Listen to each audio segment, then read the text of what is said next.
Hello guys, welcome back to my channel. সবাই কেমন আছো? আশা করি ভালো আছো। হেজ কিচেনে তোমাদের সকলকে জানাই অনেক অনেক স্বাগত। তো চলে এসেছি আবার আজকে টুকিটাকি রান্না বান্নার ভিডিও নিয়ে। তো আজকে কি রান্না করছি দেখো। আজকে রান্না হচ্ছে শাক, আর এই যে ডাঁটা আলু কাটা রয়েছে, এটা পোস্ত দিয়ে রান্না করব। তো এখানে আমি সয়াবিন রান্না করছি। তো সয়াবিন আমার ভীষণ ভালো লাগে।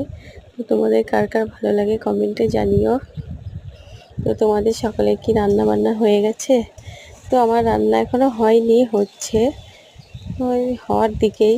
তো আমার সয়াবিনটা রান্না হয়ে যাবে, তারপরে বাকি রান্নাগুলোর দিকে চলে যাব। তো চলো, সবাই ভালো থেকো। ভিডিওটা কেমন লাগলো জানিও, আর ভালো লাগলে লাইক কমেন্ট শেয়ার করে দিও। আজকের মতো এই পর্যন্ত, টাটা। দেখা হচ্ছে পরের ভিডিওয়। তো সবাই ভালো থেকো, সুস্থ থেকো।